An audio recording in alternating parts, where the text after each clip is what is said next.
Hey, my name is Eric Mathis. I am the co-founder and director of the Institute for Regenerative Design and Innovation. Our organization is a part of an umbrella movement called Renew Forsyth throughout the city.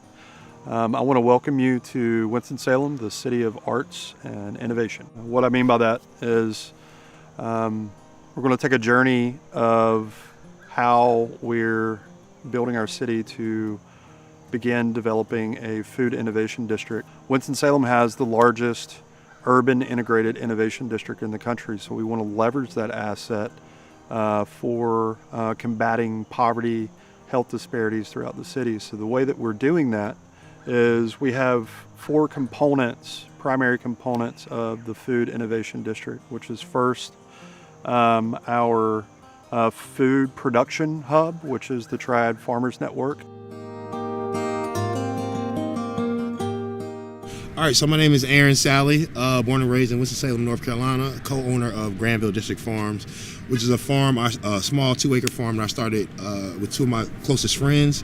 Initially, how it came about, my father, Hashim Sally, was a gardener who grew food for our family just to eat at dinner, and he ended up passing away in the end of November due to cancer.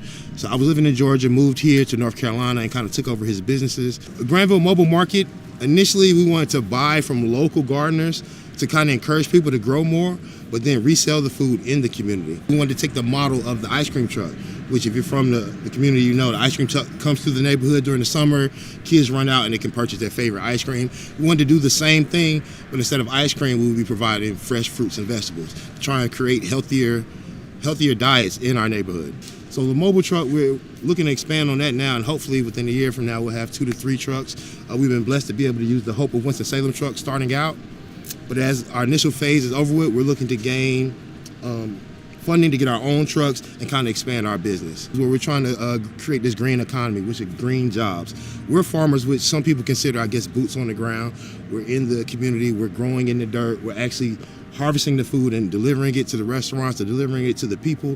What I've noticed since I've been here is there's a disconnect between the folks that are boots on the ground and the resources. We are the green economy, we grow, we're in the dirt, we don't have an ego, and we want to work. And anybody who has that same goal and vision, we want to connect with. The other one is a food hub with our partner Shared Co-op.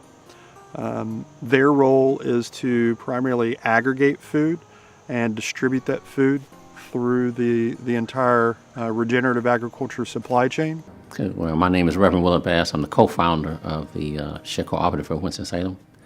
The cooperative was actually founded on the need for providing access to healthy, reasonable price, and nutritional food. We made our connection with a couple of local farmers, Granville being one of them.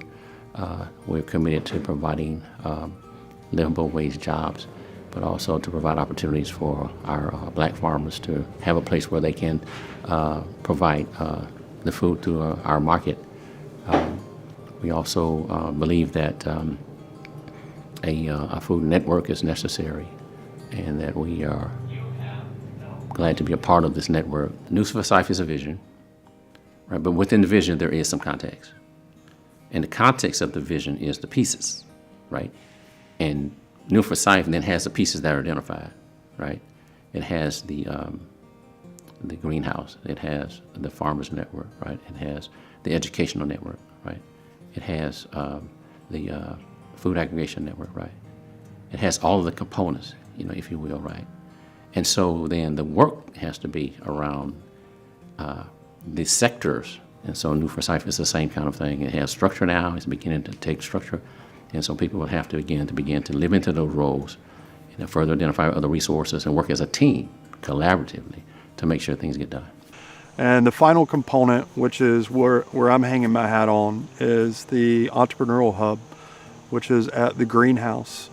We're working with many entrepreneurs to where they're developing food-based products to where they can launch successful products and get it up on shelves at local markets and in chefs' hands to where those chefs are able to make really good food throughout our city. Oh, well, I'm Camille Lancaster.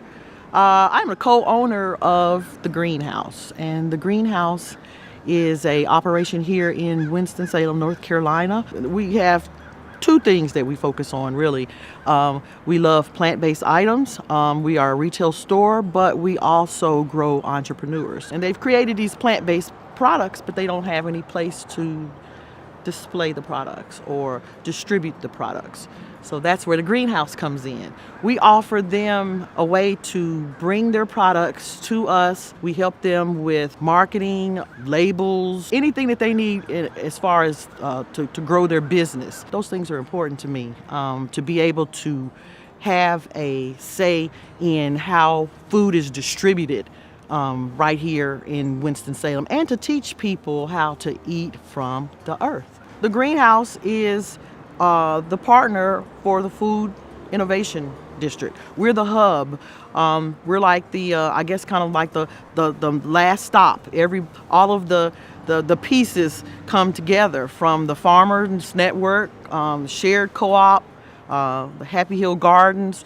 There's a story behind what we're trying to do that makes a lot of sense, that's relative, that's needed. What I like about my partner, William, he has a juice business, and his juice, again, is plant-based. And so he's able to go to the garden and get fresh beets, get other types of plants, get cilantro, get basil. And why not use those things? Why go and get those things from places where they're shipped over, from other countries? We don't need to go to another country. We have what we need right here in the United States. And we have it right here really in North Carolina. North Carolina has really good fertile ground, can grow just about anything. Hello, my name is William Fulton. I'm from Winston-Salem, North Carolina. I grew up in an area called Happy Hill Projects. I'm actually working with Renew Forsyth. We're actually working from the soil up. So we're putting micronutrients into the soil. So we're actually creating a vegetable, a fruit that is more dense than the average. I'm using those type of products in my juices, which I am the owner and founder of the Hugo Bar. So we're doing things that not only is gonna be good during this pandemic time, but we're doing something that's gonna really put something back into their bodies. We're using things like with carrots, growing carrots, with more vitamin dense than the average. We're doing things with the beets. So this is not just a typical beet. This is a beet with a lot of dense vitamins into it. And although I'm using a mango, but with this I'm using a bell pepper that was grown in a micronutrient soil. So it's gonna be more powerful, as well as a sage, and this blackberry sage that's gonna give you a more bang for your buck. As well as with some of the pure juices that I do. This is a pure 24 karat, and this is a pure beet blend. So we're here to make a difference in our community. I say one bottle at a time. So with Renew Forsyth and Happy Hill Gardens, we're going back now and actually creating things that was displaced. So we're going back in and putting fruits, the apple trees, the things back into the community. So this is how all of this is tying together, one entrepreneur at a time. The other component is that is linked to the Food Innovation District is the Career Center, which is kind of our school hub. It's the hub for the Winston-Salem Forsyth County school system. And we're beginning with the culinary class with food and starting a farm-to-table curriculum to where the kids are learning the supply chain from soil to food and growing bionutrient food. And from there, we're beginning to integrate the garden into all kinds of curriculum, all the way from physics to math to construction to primarily focused on science, technology, engineering, arts, and mathematics. So I am Chef Estep here at the Career Center Culinary Arts Program.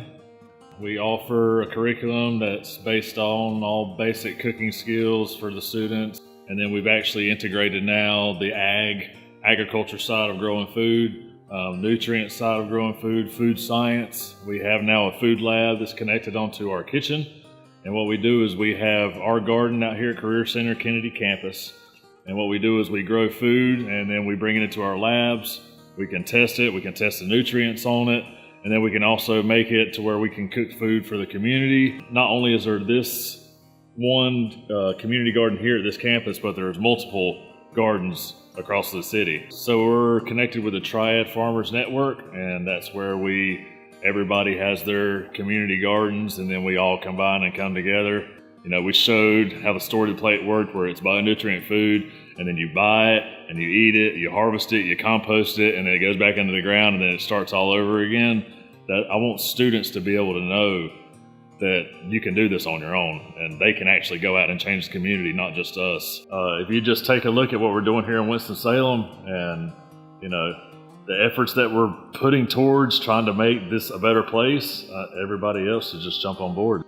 The final component is what all those center around is. Where we're at right now is Happy Hill Garden. Happy Hill Garden was the first African American community in Winston-Salem, and arguably in terms of population density, the first African American community of its kind in North Carolina. So what we're doing here is rethinking about how urban design can occur from the bottom up, to where the community members are actually active stakeholders and designing their community. If they want shop spaces for entrepreneurs, if they want low-income housing, if they want playgrounds, if they want multiple gardens throughout the community, it would be a co-design process with the city and the community stakeholders themselves. Welcome to Happy Hill. This is my favorite place in the world. I was born in Winston-Salem. My name is Amatullah Salim. My whole family was born here in Virginia, and they work for R.J. Reynolds. And this whole neighborhood is one of the outcomes of tobacco money coming into our neighborhood and making us a wonderful place to live, with children going to the best schools, and Winston-Salem State College and Salem College and North Carolina School of the Arts. It's a wonderful place. This landscape is beautiful. The only thing is we have a challenge right now. We have to bring this neighborhood, Happy Hill, back into its former thriving state. This is a wonderful challenge that we're trying to meet, the restoration of Happy Hill. Happy Hill is the area that former slaves came when they were first set free and built beautiful communities. And these communities, this is the first black community that was an anchor or birth of all the other communities of Winston-Salem. So I moved into this area when I retired, and I'm now the president of the Happy Hill Neighborhood Association. We formed this association because we saw needs that were not being met. Our actual end game is to have a multicultural center where we would have gardening, arts, education, adult education, resiliency, all of the things that this community used to have. It used to have a theater, it had a skating rink, it had hairdressers, barbershops. We want all those things back in this community. So we want to bring other businesses in to the community, so we'll have property tax so that we can build new housing, moderate to low income housing, so the people who were displaced can come back into their Happy Hill community. Sometimes they don't want to come back into our communities because there's nothing there. We want to create a community that has anything you want to be or want to do. You can come to Happy Hill and do it. We have a wonderful garden that we started. We hope that will be a focus garden for the rest of the community to see this is what a prosperous garden looks like. Hi, my name is Brenda Taylor, and I'm a former resident of Happy Hill Garden. It was such a wonderful community in the sense of having families. There were more men in Happy Hill at that time, working men with their families and what have you. The homes were beautiful. Everyone had little gardens out in the front. They kept up their property. After moving away and working and what have you, and after retiring, I connected with Amatula through a friend, and she found out that I liked gardening. And she said, well, come on down, because we have this garden in Happy Hill Garden, and come on down and work with us. And so I was excited about that. Went down to the garden, and we began to work on just a small team, maybe about 5 or 6 of us. We began to work on it. The one thing about Happy Hill Community Garden is it's such a spiritual and special place. And being in a garden has a resilience and rejuvenation anyway, just by standing on the soil. The garden has also become the center point of our collaboration.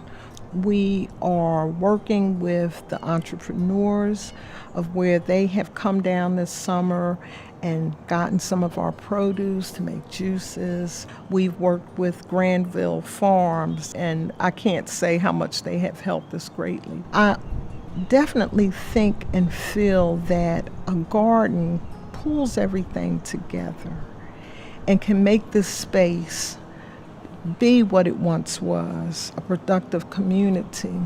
And if governments and cities and communities all across this nation look at Happy Hill Garden, it is a model for success. When your weakest link is strong, how strong is the rest of the chain?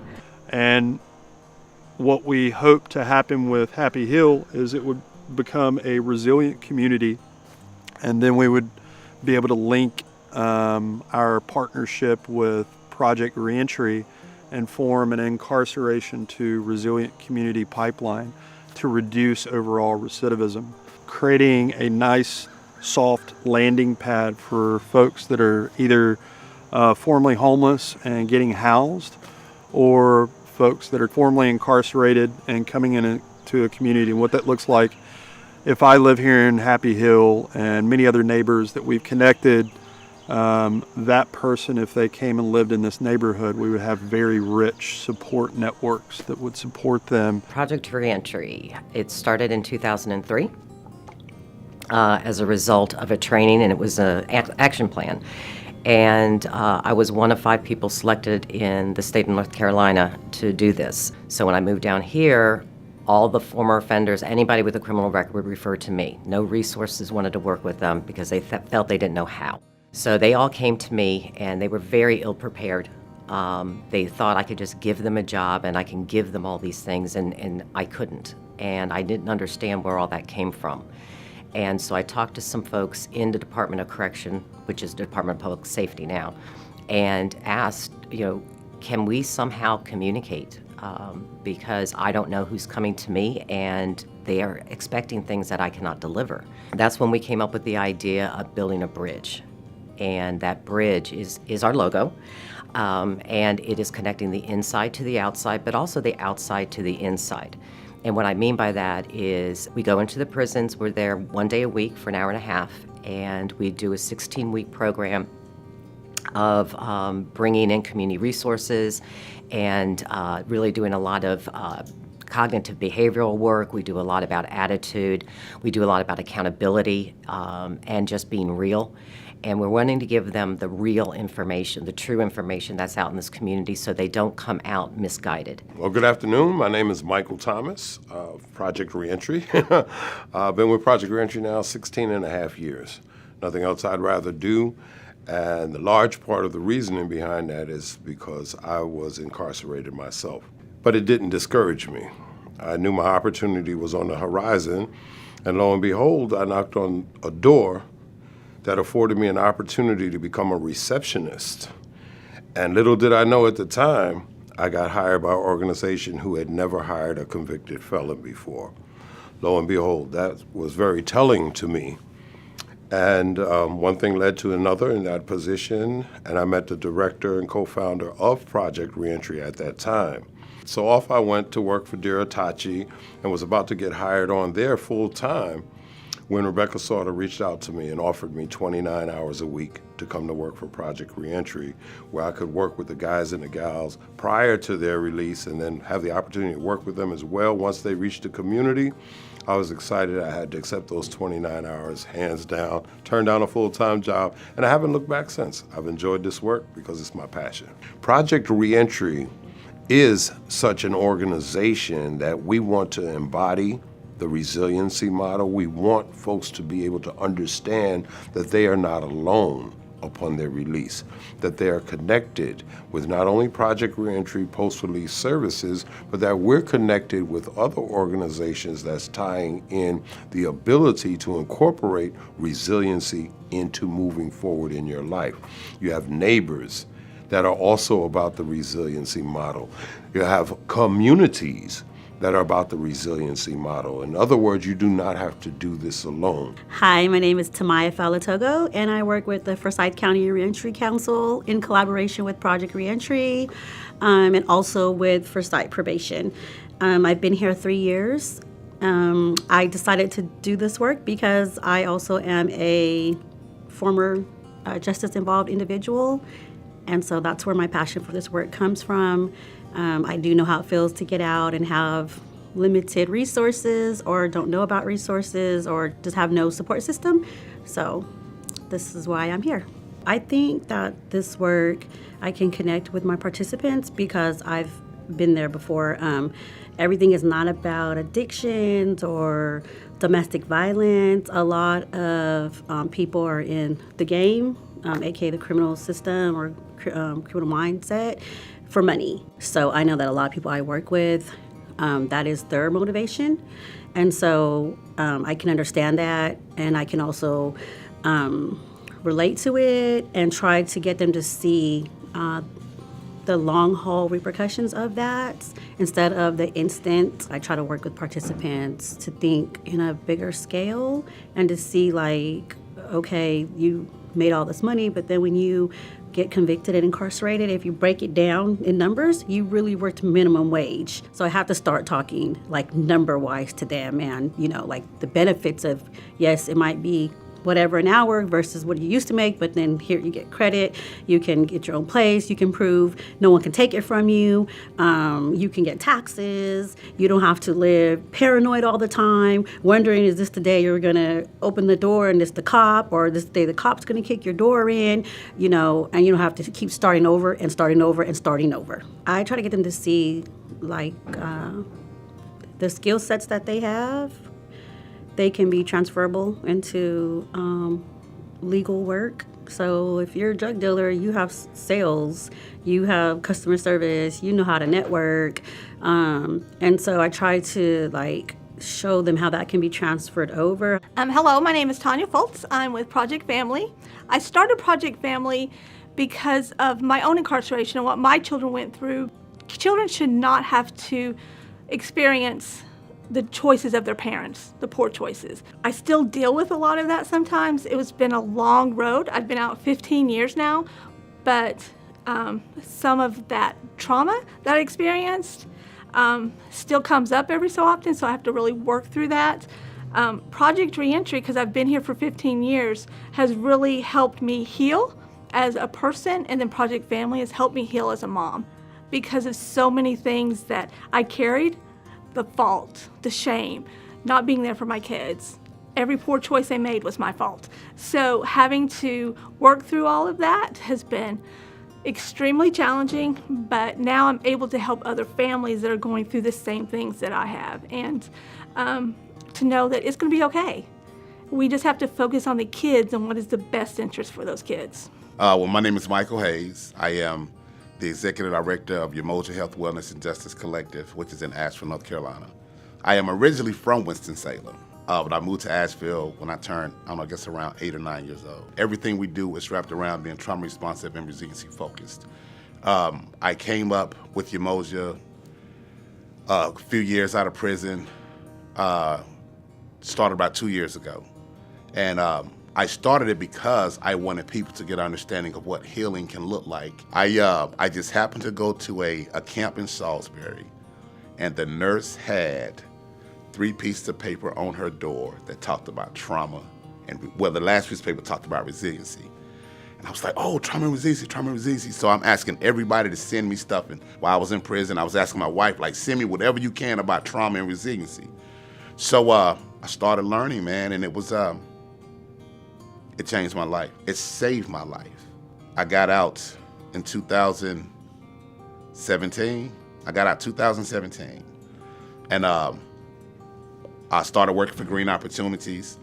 While I was working at Green Opportunities, I was doing workforce development. And the part that I didn't see is, like, we would get people jobs, but we wouldn't teach people how to keep jobs. We never talked about social intelligence. We never talked about how to address those things that keeps hindering people. You know what I mean? Like you gotta have a plan to the backup plan to the backup plan, and nobody wanted to address that. So I started, like, how can we do this the right way?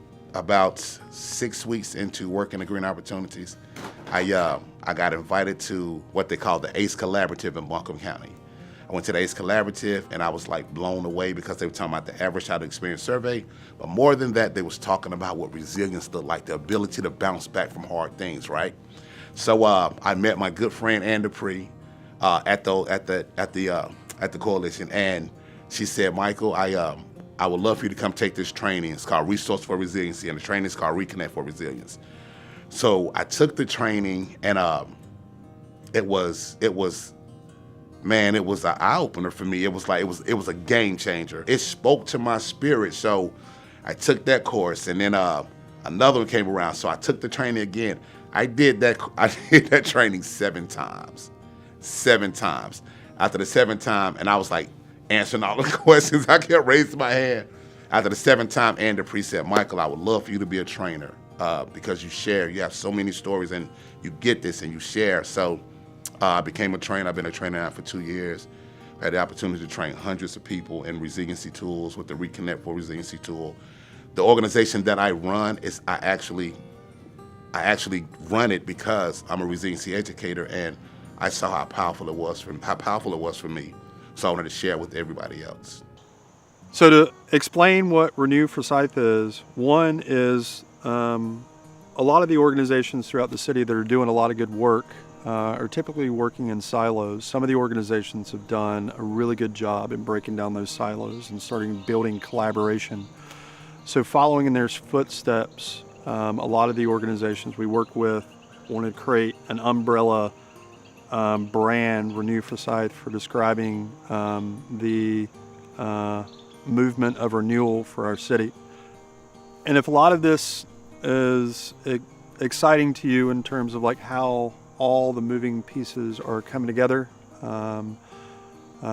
particularly moving up to our launch, you can log on to our website and sign up for monthly updates, or if you really want to pop the hood and learn about all the moving parts, and particular on how you may be able to develop a similar initiative in your own community, go to our Patreon site, where we'll have a lot of videos and Q&As on all the ins and outs, the blueprint of how we're developing Renew Forsyth in Winston-Salem.